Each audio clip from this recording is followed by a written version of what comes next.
2. The Great Deception. The morning that would seal Sisyphus's fate dawned clear and bright over Ephyra, with no hint of the divine drama that was about to unfold across the heavens. The king rose early, as was his custom, to walk the battlements of his palace and survey the realm that his cunning had built from nothing. Below him, the harbor stirred to life as merchants prepared their ships for the day's voyages, traders arranged their wares in the marketplace, and the complex machinery of commerce that he had so carefully constructed began its daily operation. From his elevated vantage point, Sisyphus could see far across the waters that separated his isthmus from the islands and distant shores where other kingdoms pursued their more conventional forms of power. The sight filled him with the familiar satisfaction of a man who had chosen his ground wisely, who had built something that would endure long after the military conquests of his contemporaries had crumbled to dust. Yet on this particular morning, something caught his attention that would transform satisfaction into opportunity, and opportunity into the seeds of divine retribution. A disturbance in the air above the eastern waters drew his gaze skyward, where the clear blue of dawn was suddenly broken by clouds that moved against the wind, forming patterns that seemed almost deliberate in their arrangement. As he watched, the clouds darkened and began to spiral, creating a vortex that descended toward the earth, with purpose that spoke of divine intervention rather than natural weather. Thunder rumbled without lightning, and the very air seemed to thicken with the presence of power that transcended mortal understanding. Then, through the swirling darkness, Sisyphus glimpsed something that made his breath catch in recognition and calculation. Zeus himself materialized from the storm, his form magnificent and terrible even at this distance, bearing in his arms a figure that struggled against divine strength, with the futility of mortal flesh opposing cosmic force. The abduction was swift, almost casual in its execution, yet Sisyphus's trained eye caught details that others would have missed in the brief span of the god's manifestation. The victim was young, beautiful, and clearly of divine or semi-divine heritage, for her struggles sent ripples of power through the air that ordinary mortals could never have generated. Her cries carried across the water with clarity that suggested supernatural acoustics. And in those cries, Sisyphus heard not just fear, but outrage, the indignation of one accustomed to reverence, who found herself subjected to treatment that violated every principle of proper conduct between divine beings. As quickly as it had begun, the abduction ended. Zeus and his captive vanished into a second vortex of cloud and lightning, leaving behind only the gradually clearing sky and the distant echo of divine voices raised in passion and protest. To most observers, the event would have seemed like a brief storm, perhaps touched with divine presence, but ultimately beyond mortal concern. But Sisyphus was not most observers, and his mind was already working through the implications of what he had witnessed. Years of marriage to Merope had given him extensive knowledge of divine genealogies and politics, information that proved invaluable as he considered the identity of Zeus's latest victim. The combination of beauty, power, and the particular quality of her resistance suggested one of the river daughters, those semi-divine beings who inherited both divine beauty and the fierce independence that came from ruling their own aquatic domains. If his guess was correct, this was Aegina, daughter of the river god Asopus, whose domain lay not far from the very waters where the abduction had occurred. The realization sent a thrill of possibility through Sisyphus that he recognized as both opportunity and danger. Sisyphus was not merely any river god, but one of the most powerful, his waters feeding the lands of multiple kingdoms, his favor essential to the prosperity of countless communities. More importantly, Sisyphus was known for his fierce protection of his daughters and his willingness to pursue vengeance against those who wronged his family, regardless of their divine status. If Zeus had indeed taken Aegina, the river god would be seeking answers, and answers were something that Sisyphus was uniquely positioned to provide. But knowledge was only valuable if it could be transformed into advantage, and advantage required careful timing and perfect execution. Sisyphus descended from his battlements with the measured pace of a man whose thoughts were moving far faster than his feet, already formulating the approach that would turn divine indiscretion into mortal profit.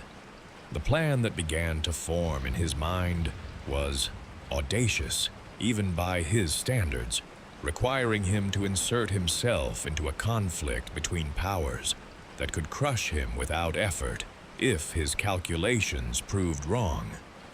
Yet the potential rewards seemed to justify the risks.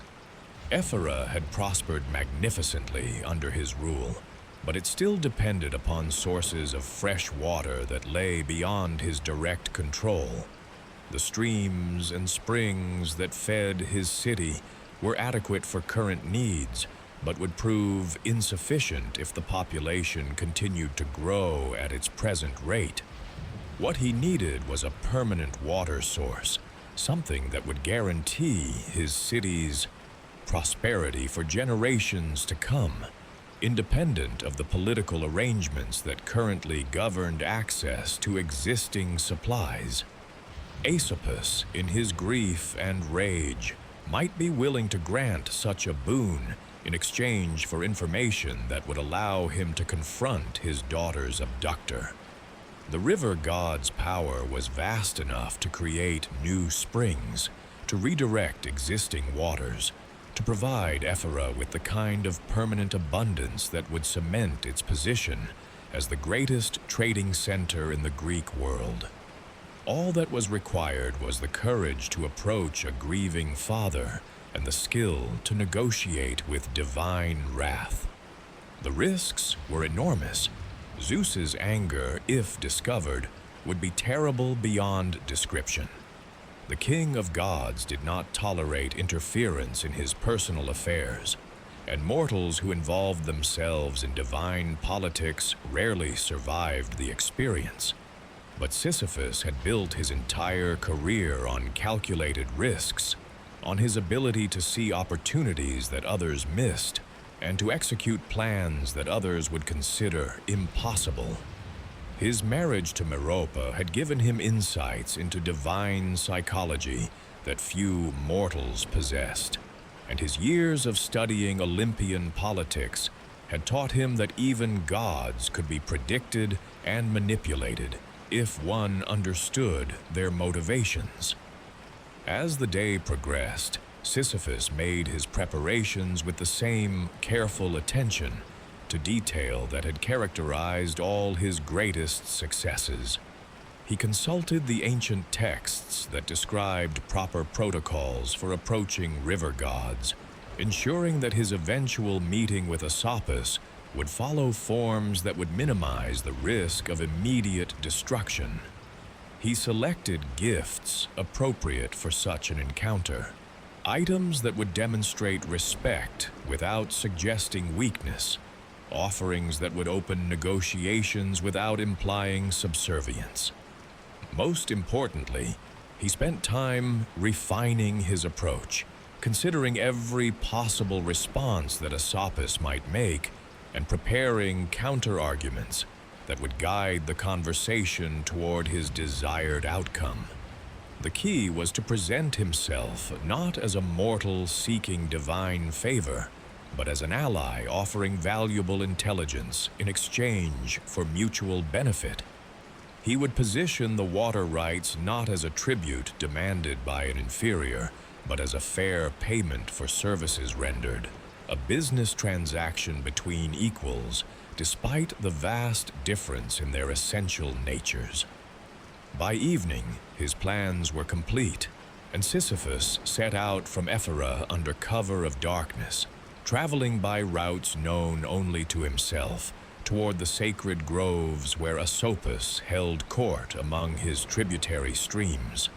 The journey required him to pass through territories controlled by other powers, but his reputation and the careful neutrality he had maintained in regional conflicts ensured safe passage. No king in the Greek world wished to earn the enmity of the master of Ephyra, whose economic influence could make or break the prosperity of entire regions. The sacred grove of Sisyphus lay hidden in a valley where multiple streams converged, their waters forming pools that reflected starlight with unnatural clarity. Ancient trees stood sentinel around the space, their branches intertwining overhead to create a natural cathedral where the voice of the river god could speak without fear of divine eavesdropping. As Sisyphus approached the central pool, the water began to stir with movements that had nothing to do with wind or current, and a presence that pressed against his consciousness with the weight of geological ages made itself known. Sisyphus manifested not as a human figure, but as a living embodiment of water itself, his form shifting between liquid and solidity, his voice carrying the sound of rapids and waterfalls as he spoke. The grief in that voice was unmistakable, a parent's anguish that resonated through the grove like the mourning of the earth itself. When the river god became aware of the mortal presence in his sacred space, the water darkened with suspicion and barely contained rage. What mortal dares approach Sisyphus in his hour of loss? The voice thundered from every stream and pool, creating harmonics that made the very ground tremble beneath Sisyphus's feet.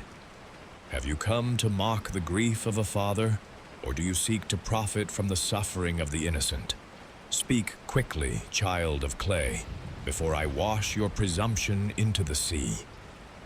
Sisyphus had prepared for this moment through years of studying divine psychology, and he knew that his first words would determine whether he left this grove alive or became another cautionary tale about mortal presumption. He straightened to his full height, drawing upon the confidence that had carried him through 100 dangerous negotiations, and spoke with the measured cadence of one who brought valuable intelligence rather than empty condolences. Great Sisyphus, Lord of waters that feed the earth and give life to nations, I come not as a supplicant seeking unearned favor, but as one who possesses knowledge that you require to reclaim what has been stolen from you. Your daughter Aegina has been taken, and I alone among mortals witnessed her abduction. I know who has committed this crime, where she has been taken, and what must be done to bring justice to the one who dared violate the sanctity of your family. The water around Sisyphus grew still with supernatural quiet, as though the very streams held their breath, waiting for his next words. In that silence, he could feel the immense power of the river god focusing upon him, assessing his words for truth or deception, measuring his worth as a potential ally or enemy. The moment stretched beyond normal time, filled with currents of divine thought that touched the edges of his consciousness without quite overwhelming his mortal awareness. You claim knowledge of my daughter's fate. Asopus said at last, his voice now carrying undertones of hope mixed with warning. Yet knowledge has value, and value demands payment. What price do you set upon this intelligence, mortal king? What do you seek in exchange for revealing the location of my stolen child? Here was the crucial moment, the point where success or failure would be determined by his ability to present his request in terms that would seem reasonable to a grieving father desperate for information. Sisyphus chose his words with the precision of a craftsman setting precious stones, each phrase calculated to advance his cause while appearing to serve the river god's interests. Mighty Asopus, my city of Ephyra has prospered through trade and wisdom, becoming a beacon of civilization in these turbulent times. Yet prosperity brings growth, and growth requires resources that my current lands cannot fully provide. What I seek is not tribute or charity, but fair payment for valuable services. A spring of fresh water that will flow perpetually in Ephyra, ensuring that my people can continue to serve as peaceful mediators between the kingdoms of Greece. The request was presented as mutual benefit rather than one-sided advantage, positioning Ephyra's continued prosperity as something that would serve the wider Greek world rather than merely enriching Sisyphus himself. It was the kind of sophisticated manipulation that had made him legendary among diplomats, offering something the river god wanted while framing his own desires as serving a greater good. Asopus considered the proposal with the deliberation of one whose decisions shaped the landscape itself. The streams around the grove whispered among themselves in languages older than human speech, carrying the river god's thoughts through currents that had witnessed the rise and fall of civilizations. Finally, after what seemed like hours, but may have been mere moments, the divine presence focused once again upon the mortal who waited with carefully controlled patience. Your proposal has merit, Sisyphus of Ephyra, the river god said, his voice now carrying notes of calculation that matched the mortal's own. A permanent spring is no small gift, yet the recovery of my daughter is worth any price within my power to grant. Tell me what you know of Aegena's abduction. Provide proof that your intelligence is accurate, and the waters of Asopus shall flow in your city until the end of time itself. This was the moment toward which all of Sisyphus's planning had been directed, the point where divine politics and mortal ambition would intersect in ways that would reshape the balance of power throughout the Greek world. He drew a deep breath, knowing that his next words would irrevocably commit him to a course of action that would make him either the most successful king in mortal history or the most notorious traitor to divine authority. Great Asopus, he began, his voice carrying across the sacred waters with clarity that seemed to resonate from the stones themselves. I witnessed your daughter's abduction from the battlements of my own palace. The one who took her came clothed in storm clouds and wielding lightning, his power unmistakable to any who have studied the ways of the Olympians. Zeus himself has stolen Aegina, carrying her away to an island refuge where he believes himself safe from discovery or retribution. The revelation struck the grove like a physical blow, causing the streams to surge and the ancient trees to groan as though struck by hurricane winds. The rage of Asopus, when it finally erupted, transformed the peaceful valley into a landscape of supernatural fury, with waterspouts rising from every pool and torrents cascading from heights where no water had flowed moments before. The very air became thick with moisture, as the river god's emotion manifested in alterations to the natural world that would have terrified anyone with less steel in their spine than Sisyphus possessed. Zeus! The name thundered through the valley with such force that distant mountains echoed the cry, carrying Sisyphus's wrath across leagues of intervening territory. The king of gods has made himself a common kidnapper, stealing daughters as though they were mere mortals, without divine protection. This insult demands answer. This crime requires punishment that will shake Olympus itself. But even as his rage reached its peak, the river god's strategic mind began to reassert itself, for divine anger without direction was merely destructive force wasted on empty air. As the supernatural storm gradually subsided, Sisyphus turned his attention back to the mortal, whose information had revealed both the magnitude of the crime and the identity of the criminal. "You have spoken truth, Sisyphus of Ephyra, and truth deserves the reward I promised. But tell me this, where has Zeus taken my daughter? Knowledge of the crime means nothing without knowledge of where justice can be pursued." Here Sisyphus revealed the full extent of his preparation, for he had spent the hours since witnessing the abduction in careful research and deduction. His marriage to Merope had given him access to stellar knowledge that included the movements of islands and the seasonal patterns of divine travel. Cross-referencing this information with the direction Zeus had taken and the timing of the abduction, he had narrowed the possibilities to a handful of locations that met the god-king's requirements for secluded romance. The island of Oenone, Sisyphus replied with the confidence of one whose intelligence networks spanned the known world, lies in the eastern waters where Zeus maintains a private retreat for his mortal liaisons.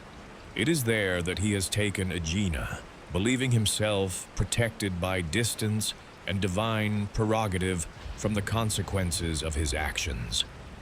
The accuracy of this information would become apparent within hours, as Sisyphus departed immediately to confront his daughter's abductor, leaving behind the promised spring that would flow in Ephyra until the end of time.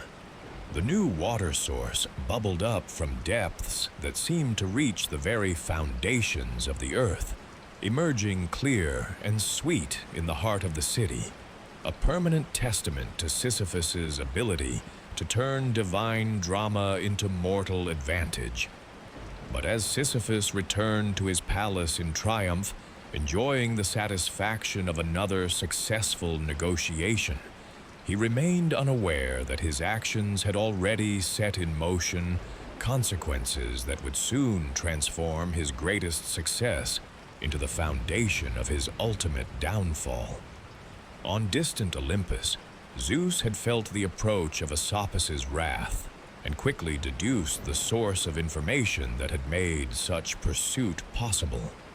The king of gods was not accustomed to having his private affairs exposed by mortal intelligence, and his anger at this unprecedented breach of divine privacy would soon manifest in ways that Sisyphus's careful calculations had failed to anticipate.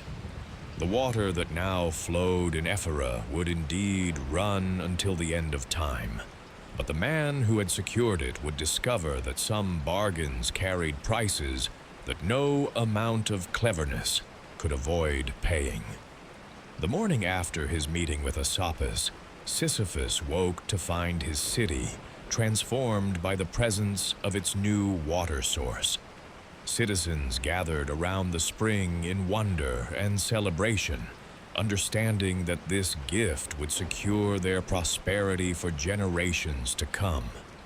Merchants arriving for the day's trading spoke excitedly of the news spreading throughout the Greek world. Ephyra now possessed water rights that would make it independent of any external political arrangements, a resource that would draw trade and settlement from across the known world. Yet even as he basked in the immediate success of his gambit, Sisyphus could not entirely silence the small voice of caution that had served him well throughout his career. He had committed an act of unprecedented audacity, inserting himself into a conflict between the king of gods and a powerful river deity, profiting from information that Zeus clearly considered private. The immediate rewards were substantial, but the long-term consequences remained to be seen. His concerns proved prophetic with terrifying swiftness. As the sun reached its zenith, the clear sky above Ephyra began to darken with clouds that formed too quickly and moved too purposefully to be natural weather. Thunder rumbled with rhythms that spoke of divine anger rather than atmospheric disturbance, and the very air grew thick with the kind of supernatural tension that preceded the manifestation of Olympian power. From his palace battlements, Sisyphus watched the approaching storm with the grim fascination of one who recognizes that his carefully calculated risks have finally encountered consequences beyond his ability to control. The clouds above were not merely dark, but shot through with lightning that moved in patterns too complex for natural electricity, forming symbols and signs that spelled out divine displeasure in languages older than human civilization. As the supernatural tempest reached the city's borders, a figure materialized from its depths that struck terror into every mortal heart that witnessed its approach. This was not Zeus in his aspect as king of gods, magnificent and terrible, but recognizably divine. This was Thanatos himself, death personified, the inexorable force that claimed every mortal life and whose approach no earthly power could prevent or delay. Death came to Ephyra clothed in darkness that seemed to absorb light rather than merely blocking it, his presence turning the noon sun pale and ineffective. Where his feet touched the earth, plants withered and stones cracked, as though the very substance of the mortal world could not bear contact with such absolute finality. His face, when it could be glimpsed beneath the shadows that clung to him like living garments, bore the terrible beauty of endings. The peace came only when all struggles had been concluded and all accounts finally settled. The citizens of Ephyra fled before his approach, understanding with instinctive terror that they stood in the presence of the one force that no mortal cleverness could outwit, no earthly power could resist. Markets emptied as merchants abandoned their goods. Children were swept up by parents who ran without looking back, and even the bravest warriors found reasons to be elsewhere when death walked the streets of their city. But Sisyphus did not flee. Standing alone on his palace battlements, watching the approach of the most feared figure in the mortal cosmos, he felt not terror, but a strange combination of resignation and curiosity. He had always known that his games with divine politics carried ultimate risks, and if those risks had finally come to claim their price, he would meet them with the same cold calculation that had carried him through every previous crisis. As Thanatos reached the palace gates, Sisyphus descended from his elevated position to meet his visitor in the great hall where he had received so many guests over the years. The irony was not lost on him that death would come to claim him in the same space where he had murdered countless travelers, violated the sacred laws of hospitality, and planned the schemes that had made him both legendary and infamous throughout the Greek world. The great hall had been cleared by servants who possessed enough sense to absent themselves when divine justice came calling, leaving only the king and his supernatural visitor in a space that suddenly seemed vast and empty despite its familiar dimensions. Torches flickered weakly in the presence of absolute darkness, their flames struggling against shadows that pressed in from all directions, seeking to extinguish every source of light and warmth. Thanatos spoke with a voice that seemed to come from everywhere and nowhere, carrying the finality of closing doors and the silence of ended conversations. Sisyphus, king of Ephyra, your cleverness has at last exceeded the bounds of divine patience. Zeus, whose private affairs you have made public, has decreed that your mortal existence shall end this day. Come, accept the chains that will bind you for the journey to Hades, where your crimes will receive their proper judgment. The moment had arrived toward which all of Sisyphus's life had been building, the final test of whether mortal intelligence could triumph over cosmic force. As he looked upon the figure of death himself, feeling the weight of inevitability that pressed down upon every living thing, Sisyphus experienced a moment of clarity that revealed both the magnitude of his achievements and the ultimate futility of his resistance to divine will.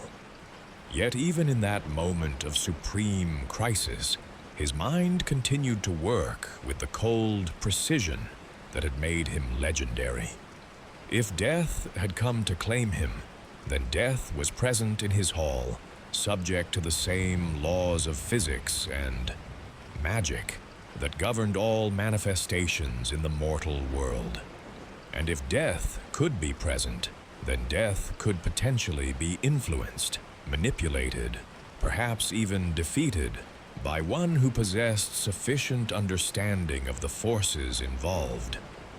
The chains that Thanatos carried gleamed with supernatural light, their metal forged in the deepest furnaces of the underworld, designed to bind even the most powerful spirits and drag them down to face divine judgment.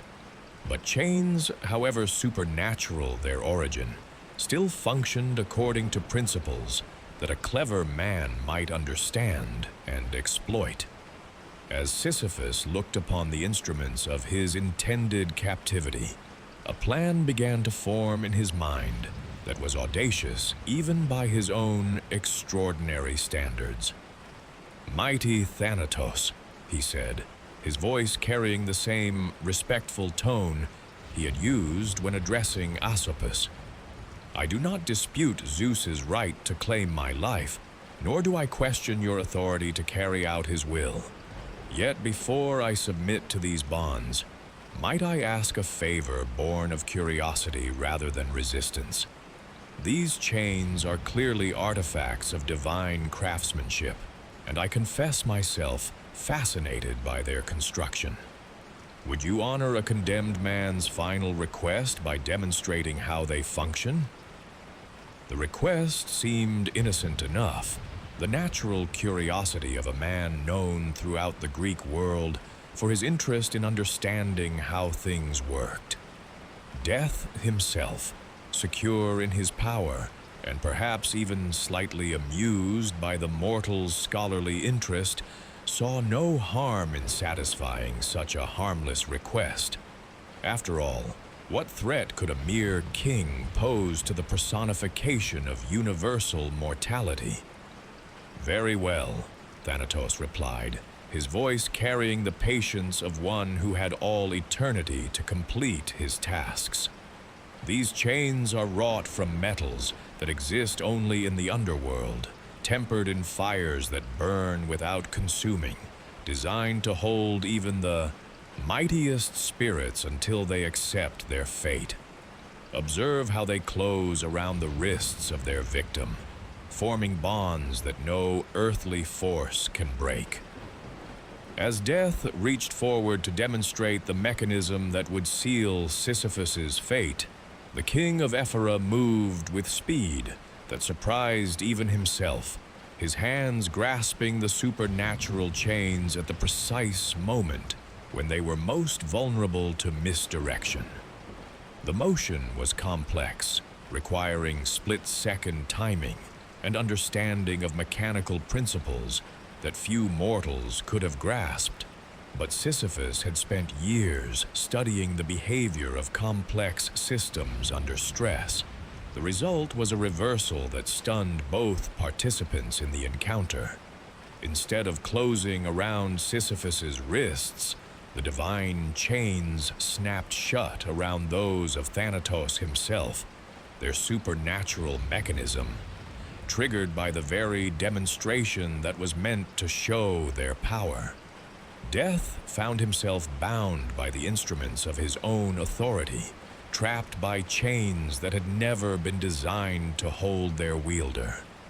For a moment that seemed to stretch beyond normal time, Thanatos stared at his bound hands with something approaching disbelief, as though the fundamental laws of existence had suddenly reversed themselves without warning. Then the implications of what had occurred began to register, and with them came a rage that shook the very foundations of the mortal world. Impossible! The word exploded from Death's lips with force that shattered windows throughout the palace and sent cracks racing through stones that had stood for decades. No mortal can bind death. No earthly power can chain the inevitable. Release me immediately, or face punishments that will make divine wrath seem like gentle chastisement. But Sisyphus had not committed the most audacious act in mortal history, only to surrender its advantages at the first sign of supernatural anger.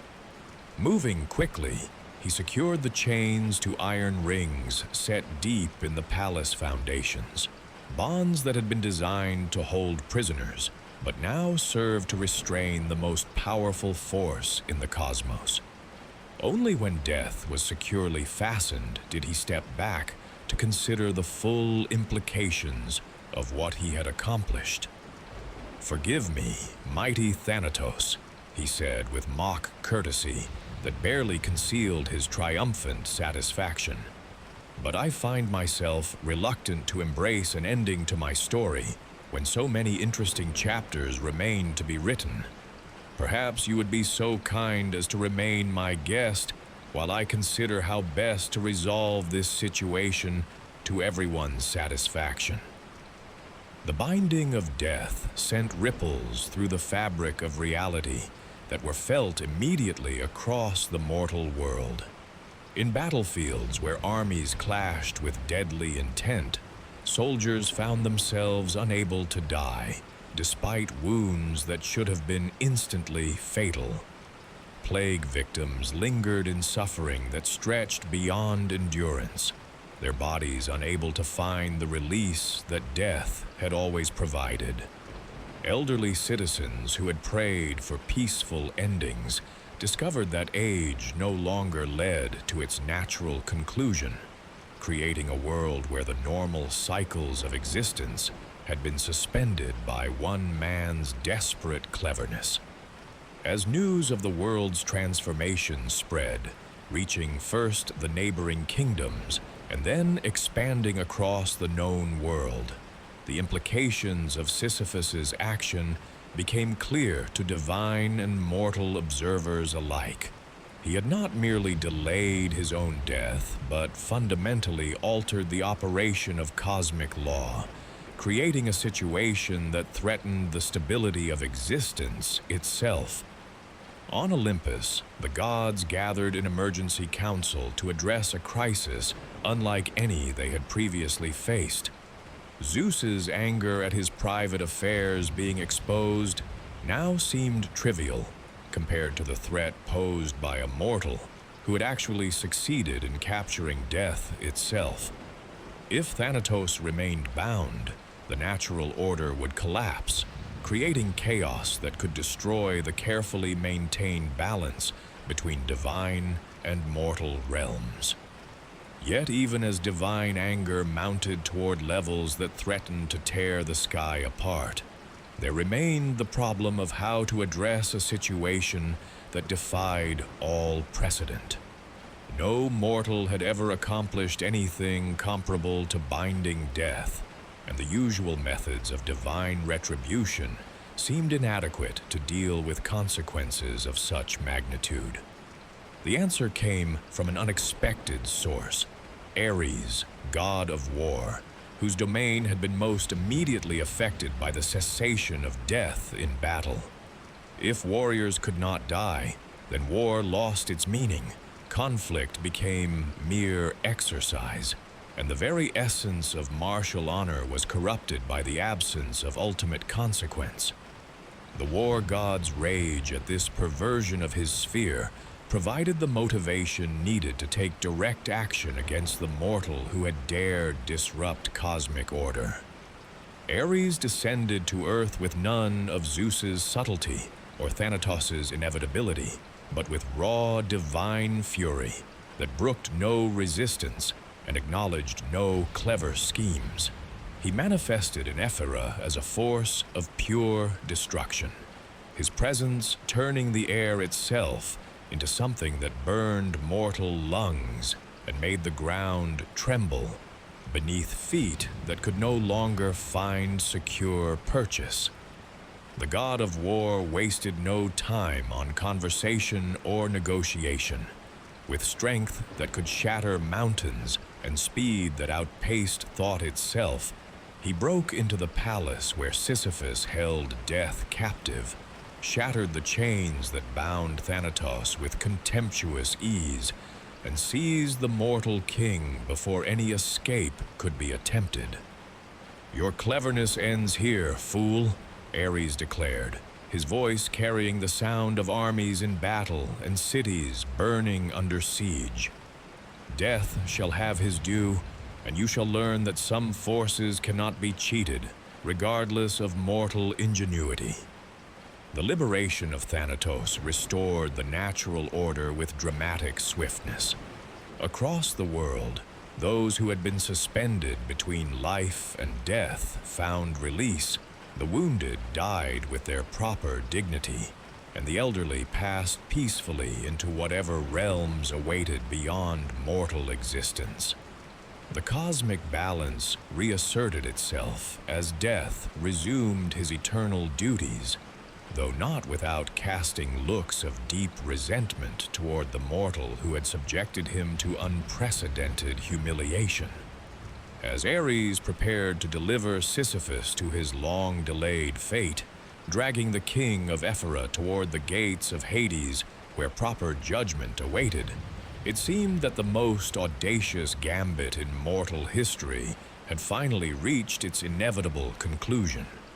The man who had tried to outwit death itself was about to discover that some victories were too dangerous to achieve, some successes too costly to survive. The journey to the underworld began with a descent that defied mortal understanding of geography and physics. Ares, his grip upon Sisyphus's arm like iron bands heated in divine forges, strode through spaces that existed between the normal dimensions of the living world. The earth opened before them, not as a cave or chasm, but as a pathway that led downward through layers of reality that no mortal eye had been meant to see.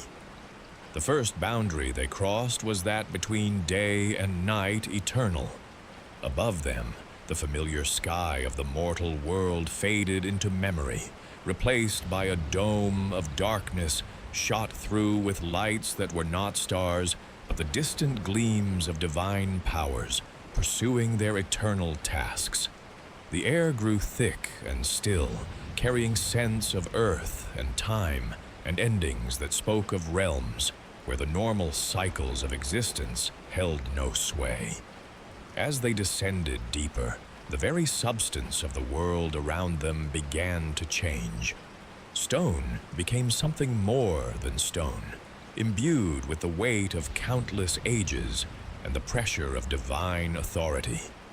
Water, where it appeared, flowed upward as often as down, defying the laws that governed surface streams, while following currents of supernatural force that shaped the underworld's geography, according to cosmic rather than earthly principles. The path they followed was ancient beyond mortal reckoning, worn smooth by the passage of countless souls, making their final journey from life into whatever realms awaited beyond death's threshold. Yet, despite its antiquity, every step revealed details that spoke of divine craftsmanship.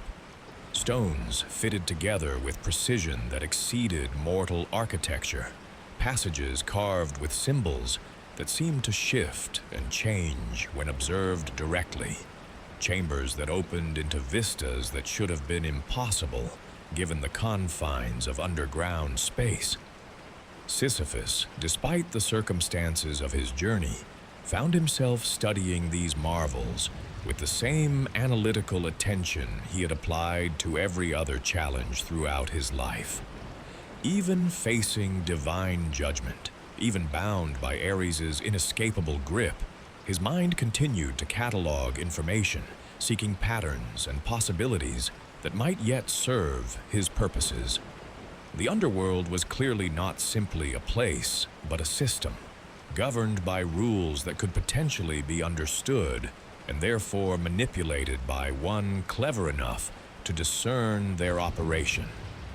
The first guardian they encountered was Cerberus, the three-headed hound, whose duty was to prevent the living from entering the realm of the dead, and the dead from departing without proper authorization. The massive creature, each of its heads larger than a mortal horse, regarded their approach with eyes that glowed like coals in the supernatural darkness. Yet when the beast recognized Ares and the divine authority he represented, it stepped aside with something approaching respectful acknowledgement, allowing them to pass without challenge. Beyond Cerberus lay the river Styx, whose dark waters formed the final boundary between the world of the living and the kingdom of the dead. The ferryman Charon waited at his dock with the patience of one whose duties had no beginning and would have no end, his ancient face expressing neither welcome nor hostility toward the latest souls to require passage to the far shore. "Another king comes to Hades," Charon observed, his voice carrying the dry humor of one who had witnessed the humbling of countless rulers.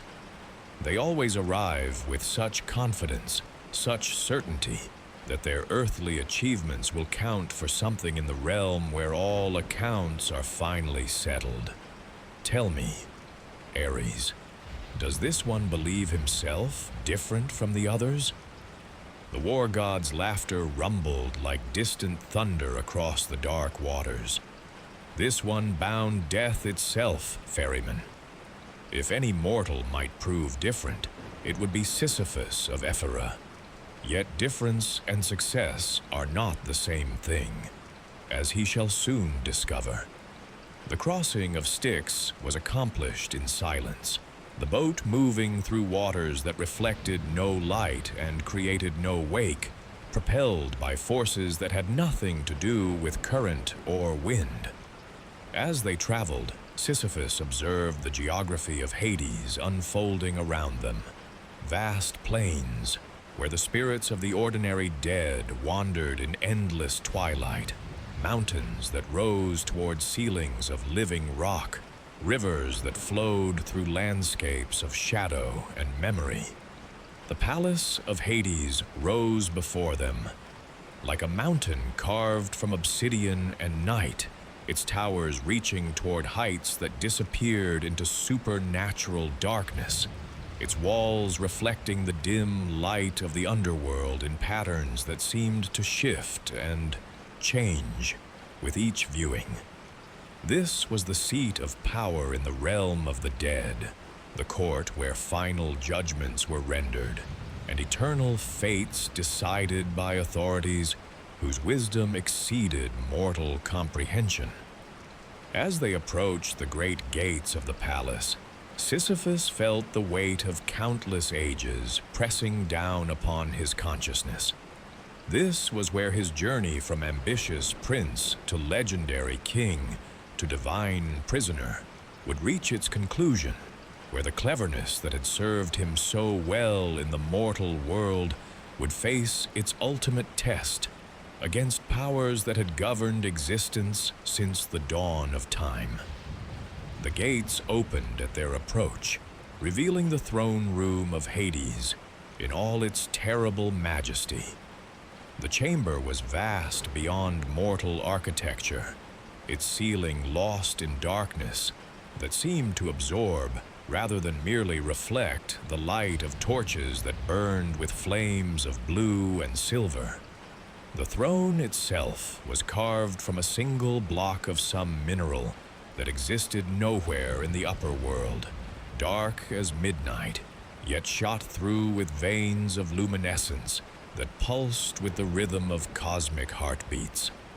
Upon the throne sat Hades himself, lord of the dead and ruler of the underworld, his presence both terrible and magnificent.